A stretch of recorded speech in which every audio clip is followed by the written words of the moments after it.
स्वागत है आपका एक बार फिर से ट्रेडर्स हॉटलाइन में। और अपना सौदा अगर कुछ आप बनाना चाहते हैं, बना रहे हैं, तो आप हमें 7045220000 पर जो हमारा व्हाट्सएप नंबर है, इसमें आप हमें सवाल भेज सकते हैं। अगर एफएनओ का है तो आस्क आवाज़ एफएनओ लिखिए, अगर कैश का है तो आस्क आवाज़ कैश जरूर लिखिएगा। कोशिश करेंगे ज़्यादा से ज़्यादा सवाल लें। और आज के हमारे मेहमान हैं सर्वेंद्र श्रीवास्तव। सर्वेंद्र, बहुत बहुत स्वागत है आपका सीएनबीसी आवाज़ पर। और बाजार में एक बढ़िया तेजी का रुझान दिख रहा है। सेंचुरी मार दी है निफ्टी ने। बैंक निफ्टी हालांकि आज उस तरह से परफॉर्म नहीं कर रहा है, लेकिन फिर भी डबल सेंचुरी के साथ बैंक निफ्टी भी है। मतलब कंपैरेटिवली अगर आप देखें तो निफ्टी ज़्यादा मजबूत है। आईटी इंडेक्स में ज़बरदस्त तेजी है, 10 के 10 उसके स्टॉक तेजी के साथ कामकाज कर रहे हैं। तो तेजी का रुझान बन गया या आपने लाल टाई क्यों पहन रखी भैया? तो तेजी का दिन है सर। जी जी जी, नहीं मैं बताता हूँ। देखिए, अभी तो हमारा ट्रेड इनिशिएट नहीं होता। हमने लास्ट जो हम मिले, हमने कहा भाई 18350 18400 के आसपास हमारा उस रेंज में पहुंचेगा, जहां हमने पिछली बार 18380 के आसपास स्टॉप्स लगाए थे। उसके आसपास कहीं दोबारा शॉर्ट करने की सोचेंगे। तो फिलहाल थॉट वही है कि उस रेंज में आ रहा है तो ट्रेड कहीं इनिशिएट हो सकता है। बहुत छोटा टाइट स्टॉप लॉस वहां लगाएंगे। उस समय हमने कहा था 18516.60 का हम अर्ली पे क्लोजिंग स्टॉप लॉस लगाएंगे और जितना हो सके 18400 के पास के आसपास बेचने की कोशिश करेंगे। तो थॉट वही है, क्योंकि कुछ चेंज नहीं हुआ। तो बार बार थॉट चेंज करने से भी ट्रेडर के लिए कोई बहुत, आई थिंक, उसमें से कोई चीज निकल के अच्छी आती नहीं है।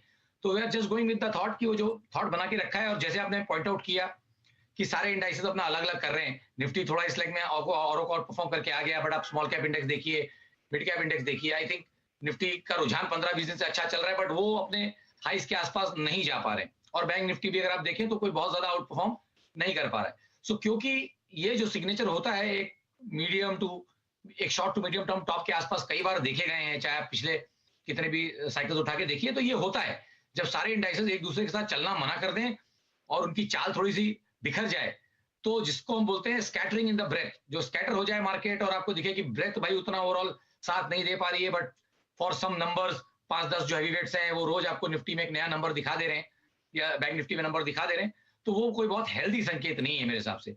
आई वुड, ये मार्केट को अगर वॉल्यूम के साथ ब्रेकआउट होता था और ब्रेथ के साथ, तो सबसे पहले ग्रीन टाई मैं पहनता था, बट वो नहीं हो रहा है। मैंने उसको 15-20 दिन का टाइम दिया, मैंने एक बार स्टॉप लॉस भी खाया, लेकिन वो नहीं हो रहा है। तो फिर हिम्मत और मन दोनों यही है कि भाई जब वो चीज नहीं हो रही है तो स्टिक टू द स्टांस। तो just sticking to the stance कि भाई 18500 के बहुत ज्यादा ऊपर, 18500 18550 के बहुत ज्यादा ऊपर नहीं जा पाएगा। इसलिए मैं आज एक्सपायरी है, आज यूएस के मार्केट्स बंद हैं, तो आज हम थोड़ा ज्यादा कर रहे हैं इधर, और डॉलर भी थोड़ा कूल ऑफ हुआ है। बट आई थिंक ये वन ऑफ है, ये का 2 दिन का रुझान है। आई थिंक सेटल आउट हो जाएगा और प्रेशर आपको 18400 18500 की रेंज में दिखेगा निफ्टी में आता हुआ। ओके सर्वेंद्र, आज आईटी सेक्टर तो आउट परफॉर्म कर रहा है। कोई स्टॉक है इसमें जो आपको लगता है कि इस समय ट्रेड इनिशिएट किया जा सकता है?